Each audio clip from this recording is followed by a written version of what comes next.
the art inspiration behind No Man's Sky, and more here on Cobra TV.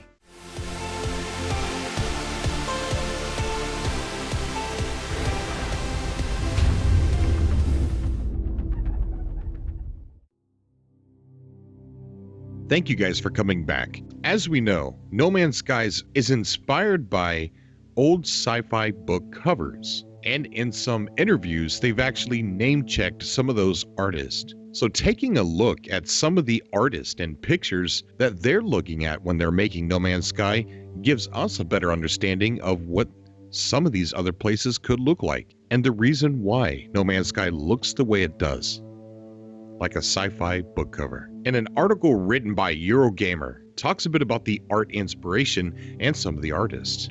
And through this article, we learn about some of the things that we can come across No Man's Sky that aren't too well known, which we'll go over later towards the end of the video. But the article reads, at a GDC talk a couple of weeks back, Hello Games artist Grant Duncan elaborated on some of the artists that inspired the look of No Man's Sky, and the works that have informed this soft, tangible, and engrossing brand of sci-fi. Here's a selection of those artists and what Duncan had to say about what they brought to No Man's Sky's aesthetic. He goes on and he mentions Chris Foss. The influence of Foss on the world of sci-fi is hard to overstate. His cover art is as iconic as it gets.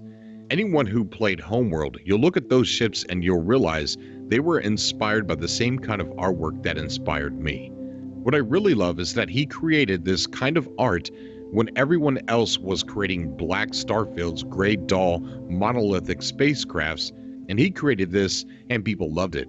I can't imagine somebody taking that kind of risk and just doing something so different to what everybody else was doing. I think that's why he's one of my favorite artists. Then he goes on to mention John Harris.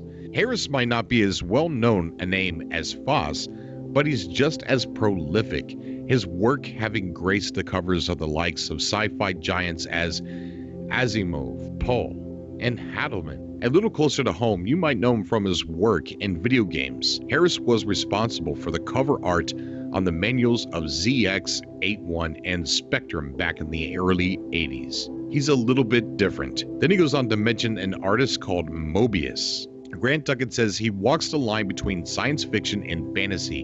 What I love about it is that it's a place you want to be. So much science fiction, especially in games. There are these horrible post-apocalyptic war zones. Everyone's just trying to kill each other in different ways. Every game that's set in science fiction universe seems to be like this amazing world, and you can kill each other there. There's something about Mobius's work where nobody's killing each other. They probably could do if they want, but they're not. And I find that kind of refreshing. It's just filled with questions. You want to know the history. You want to know what they're doing. You want to fly down. You want to understand what those creatures are and what they're doing. And then he mentioned Ralph McQuarrie. I'm horrible with names, guys. But you'll know his work, of course, from his incredible body of work that takes in the original Star Wars trilogy, as well as Raiders of the Lost Ark, E.T., The Extraterrestrial, and a personal favorite, Batteries Not Included.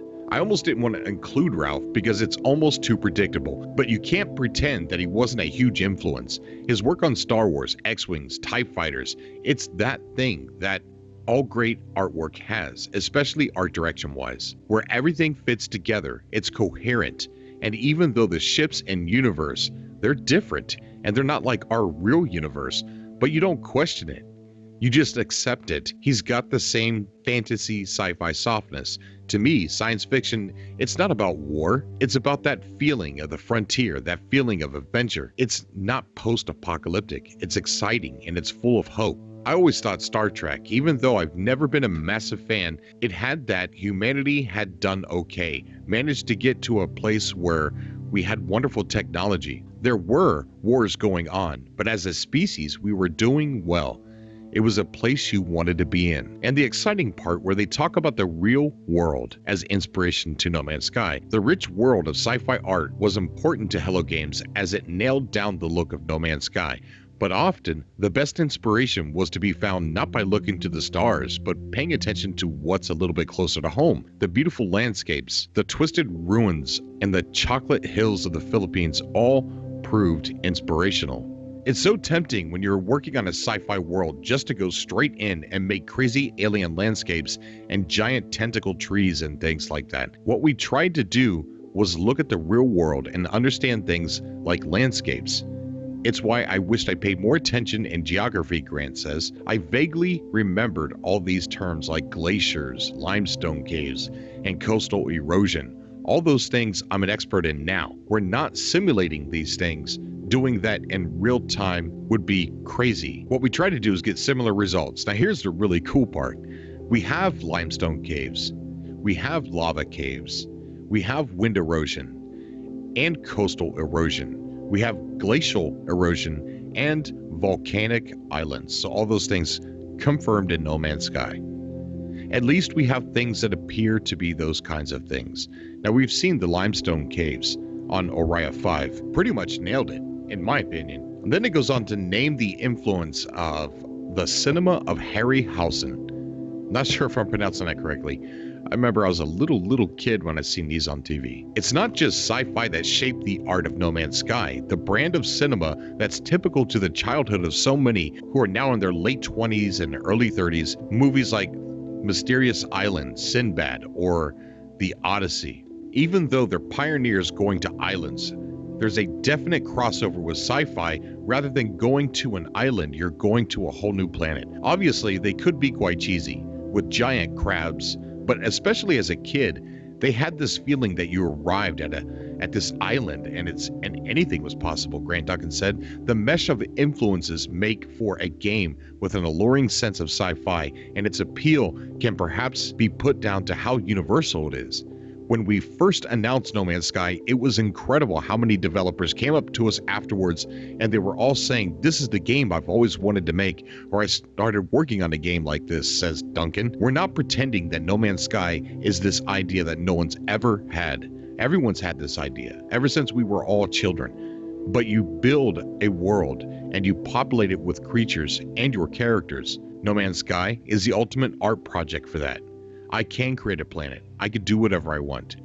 And it's absolutely terrifying, Grant Duncan says. So those are some of their big influences on the art direction of No Man's Sky. But there's one that I've noticed, because I'm a big sci-fi fan and I pay attention. There's one that's not mentioned in this article, one that Grant Duncan did not mention. And I gotta tell you that it's definitely inspired. And Sean Murray even mentioned it once somewhere. But the movie Oblivion. Almost every aspect of that movie reminds me of No Man's Sky, except for the fact that they don't go to the other planets and they're not trying to get to the center of the galaxy, but the fact that he's mostly alone. The drones look like the drones in No Man's Sky.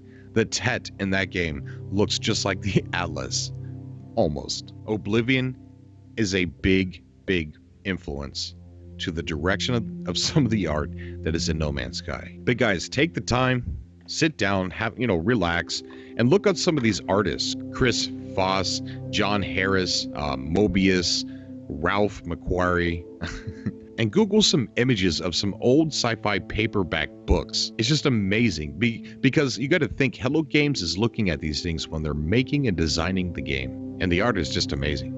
As always, I love you guys. Make sure you tune in for the live broadcast. Until next time.